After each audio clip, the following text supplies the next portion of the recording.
नमस्कार नमस्कार दोस्तों। मैं आपके सामने EMRS की जो टीयर 2 की डेट थी वो आ चुकी है as per as official notice. इसमें आप देख सकते हैं कि national education society for tribal students अभी आज की डेट है। ये ऑफिशियल साइट से मैंने अभी डाउनलोड किया है जस्ट अभी। तो आप लोग बिल्कुल आप ये मान के चलिए कि ये एकदम ऑफिशियल जो है आपकी डेट है। इसमें आप देख सकते हैं कि next notified for the recruitment of teaching and non-teaching staff for EMRS through ESSE 2025. The result of Tier 1 examination was declared by notice dated 31st January 2025. In this regard, it is intimated that the Tier 2 examination of ESSE 2025 for the candidate who have been shortlisted through Tier 1 will be conducted as per a schedule given below। जिसमें आप देख सकते हैं कि प्रशिक्षित स्नातक शिक्षा यानी कि TGT ट्रेंड ग्रेजुएट टीचर्स के लिए जो है वो आपकी 22 मार्च को मॉर्निंग और फोरनून में ये बता रहे हैं इसमें कराएंगे। ठीक है, इसकी डेट आप देख सकते हैं कि 22 मार्च। फिर आप देख सकते हैं PGT के लिए स्नातकोत्तर पोस्ट ग्रेजुएट टीचर्स के लिए भी 22 तारीख की डेट है। ठीक है, 22 मार्च को। और जो महिला स्टाफ्स की है उसकी आप डेट देख सकते हैं कि 23 यानी कि मार्च को आपकी होगी 2026 में। उसके बाद आप देख सकते हैं कि प्रिंसिपल की पोस्ट के लिए जो एग्ज़ाम होगा मेंस का Tier 2 का वो आपका 23 मार्च को होगा। लेखाकार यानी कि अकाउंटेंट के लिए जो एग्ज़ाम होगा आपका वो भी 23 मार्च को होगा। हॉस्टल वार्डन के लिए आपका 24 मार्च को। ठीक है, और जो जूनियर सेक्रेटेरिएट असिस्टेंट है उसके लिए 24 तारीख को एग्ज़ाम होगा। और उसके बाद जो लैब अटेंडेंट हैं उनकी जो Tier 2 की एग्ज़ाम्स होंगी वो 25 मार्च को होगा प्रातःकाल। ठीक है, फोरनून। तो आप इस तरीके से देख सकते हैं कि the link to view examination city will be made available shortly in candidates applicant login. तो आप देख सकते हैं कि अब बहुत जल्द आपका जो है एग्जामिनेशन सिटी जो है वो भी आपकी अवेलेबल कर दी जाएगी। इसका मतलब आपको मेंस का फॉर्म नहीं भरना पड़ेगा। जैसे कि UPPCS जो आपका LT ग्रेड कराता है या फिर UPPCS प्रीलिम्स के बाद जो मेंस का फॉर्म भराया जाता है उस पैटर्न पे देखें तो यहाँ पे आपका जो नेक्स्ट है जो CBSE करा रही है एग्ज़ाम, तो वो EMRS Tier 2 के लिए आपका मेंस का फॉर्म नहीं भरा जाएगा। सीधे आपको डेट अनाउंस कर दी गई है। ये डेट आपकी जो है बदलेगी या नहीं बदलेगी, मुझे नहीं लगता बदलेगी। आप यही डेट मान के चलिए क्योंकि एग्ज़ाम इसी डेट पे होना है।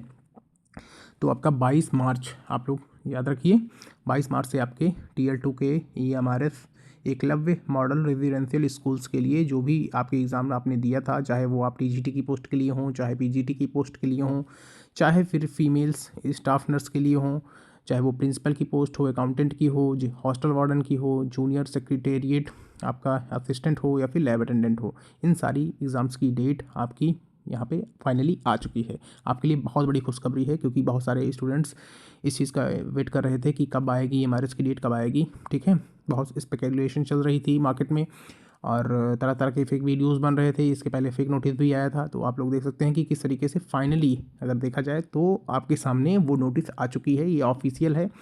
अब आपको कोई संदेह नहीं है इस चीज़ को लेके। ठीक है, तो आप लोग अपनी तैयारी को बेहतर बनाइए और लग जाइए अच्छे से। मैंने भी पिछले काफ़ी दिनों से वीडियोस नहीं डाली थी क्योंकि मुझे पता है कि फालतू की न्यूज़ बनाने से और व्यूज़ के चक्कर में गलत इन्फॉर्मेशन स्प्रेड करने से कोई मतलब होता नहीं है। ठीक है, तो आपके एग्ज़ाम्स मल्टीपल एग्ज़ाम्स लगे हुए हैं इन अ रो। तो आप लोग कोशिश करिए कि अपना समय जो है वो फालतू की चीज़ें में ना जाए और ऐसे वीडियोस को अवॉइड करिए क्योंकि जो ऑफिशियल होगा वो ऑफिशियल आपको डेट में मेंशन हो जाएगा साइट पे, आपका जो है नोटिस आ जाएगा। जैसे कि अभी आया तो मैंने सोचा कि आपको ये जानकारी तुरंत बताया जाए, अभी कुछ ही देर पहले आया है। ठीक, तो इसीलिए मैंने आपको ये डिटेल आपको प्रोवाइड कर दी है। तो जो कैंडिडेट्स Tier 2 का एग्ज़ाम देंगे उनके लिए बेस्ट विशेस है और आप सभी लोग जो है अपनी तैयारी को और धार दीजिए। जो भी आप लोगों ने अभी तक पढ़ा है उस चीज़ को रिवाइज़ करिए, प्रैक्टिस करिए और जितना ज़्यादा हो सके आप उसको आंसर में अपने रिफ्लेक्ट करिए।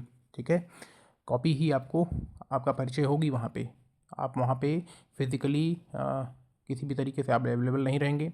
आपकी जो कॉपी होगी वही आपका प्रेजेंस होगा। आपकी कॉपी बताएगी कि आप कौन हैं, आपकी कॉपी बताएगी कि आपके अंदर लेखन कौशल, राइटिंग कैपेसिटी, राइटिंग स्किल कैसी है, ठीक है, आपकी राइटिंग कैसी है, आपकी लेखनी कैसी है, सुंदर है, अच्छी राइटिंग है या फिर एवरेज है या फिर बिलो एवरेज है। तो ये सब जो है आपको वहाँ किसी पहचान की ज़रूरत नहीं होगी, आपकी कॉपी ही आपका पहचान होगी।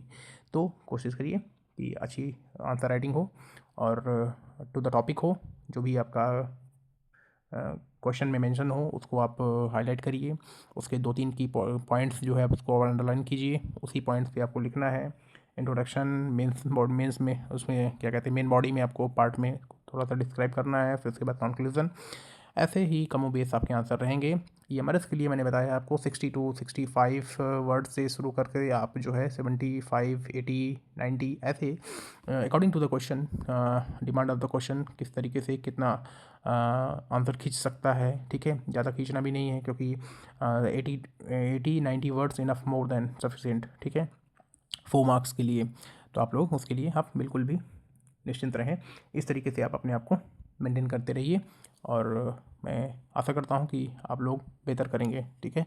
तो इसी इन्फॉर्मेशन के साथ मैं इस वीडियो को समाप्त करता हूँ। जय हिंद, जय भारत।